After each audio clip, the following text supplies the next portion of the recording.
지금 이곳은 시민과 예술을 잇는 서울시립미술관이지만 불과 한 세기 전 이곳은 칠흑 같은 시대의 재판정이었다. 독립운동가들이 넘었던 문턱, 경성재판소. 그곳은 일제의 통치 정당화를 위해 설치된 재판기구였고 동시에 억압과 탄압의 도구이기도 했다.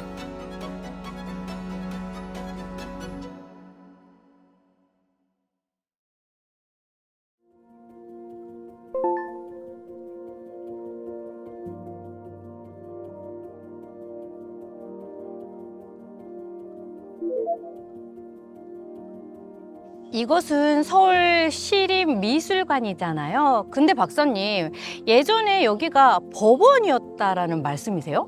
바로 이 자리가 일제강점기 경성재판소가 있던 자리입니다.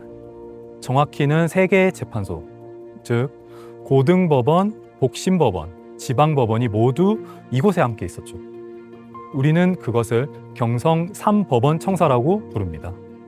1928년에 완공되었는데 그 이전에도 이 자리는 조선의 최초의 근대식 재판소인 평리원이 있던 곳이기도 하죠.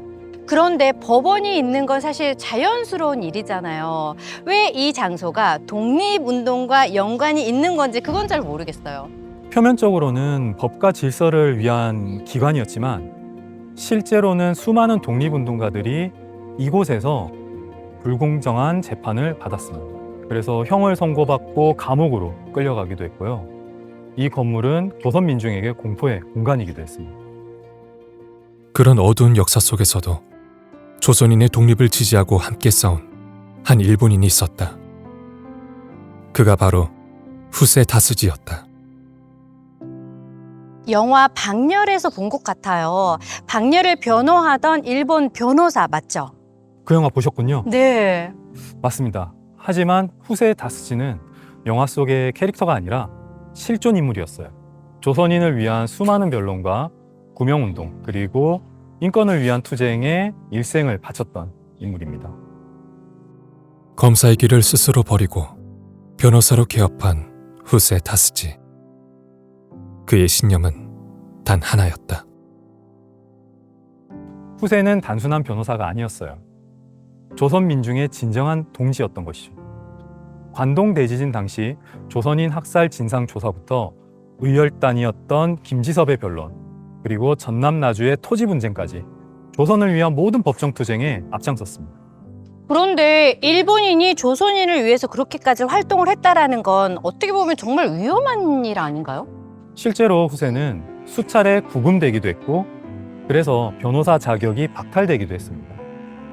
그뿐만 아니라 그의 셋째 아들은 치안유지법 위반으로 감옥에 수감되었다가 사망하기도 했죠. 그럼에도 그는 멈추지 않았습니다. 조선의 독립이 정의이며 식민 통치는 부당하다는 믿음이 있었기 때문이죠. 일본의 법복을 입고 조선의 자유를 외쳤던 후세 다스지. 그는 억압의 재판정 앞에서도 끝내 고개를 숙이지 않았다. 박사님, 후세 다스지 이야기를 듣고 있자니까 문득 영화 쉰들러 리스트가 떠올라요. 독일인 쉰들러가 유대인들을 구했던 것처럼 어떻게 보면 후세 다스지는 조선을 위해서 그렇게 살았던 사람인 거네요. 네, 정확한 비유입니다. 말씀하신 것처럼 우리는 후세 다스지를 조선의 쉰들러라고도 부를 수 있겠네요. 쉰들러가 그랬듯이 후세 역시 자신의 조국에서 소외되고 탄압받으면서도 끝까지 조선을 위해 싸웠습니다. 그가 법정에서 조선인을 변호하는 건 단순히 직업행위가 아니라 신념과 양심을 실천하는 저항이었던 것이죠. 자기 나라 안에서도 이단화가 되고 또 감옥에 갇히고 가족까지 고통을 당했다는 게 너무 가슴이 아프네요. 서울 곳곳에는 후세 다스지뿐만 아니라 조선을 위해 싸운 외국인들의 발자취가 많이 남아 있습니다. 이런 이야기를 기억하고 되새기는 것, 그게 바로 오늘 우리가 해야 할 역사 공부이자 감사가 아닐까요? 한 사람의 외침이 때로는 수많은 정의의 시작이었다. 후세 다스지. 그 이름 앞에 우리는 다시 진짜 정의란 무엇인가를 되묻는다. 후세 다스지가 조선인을 변호했던 그 시대, 또 다른 외국인이 있었다. 카메라를 들고 조선의 진실을 기록하며 세계에 알리려 했던 사람. 그가 바로 푸른 눈의 조선인 프랭크 스코필드였다. 박사님, 후세 다스지 이야기만으로도 충분히 감동적인데요. 또 다른 외국인 독립운동가가 있다고요? 네, 바로 프랭크 스코필드입니다. 후세가 법정에서 싸웠다면 스코필드는 카메라와 펜으로 싸운 사람이죠. 스코필드요? 혹시 그 드라마 프리즌 브레이크에서 나온 주인공이 이름이 떠오르는데 혹시 그분을 얘기하시는 건 아니시죠? 많은 분들이 그 드라마를 떠올리시죠. 네. 당시 정말 인기가 많았잖아요. 하지만 오늘 이야기의 주인공인 스코필드는 훨씬 더 위대한 인물입니다.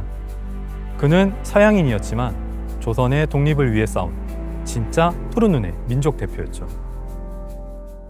프랭크 윌리엄 스코필드.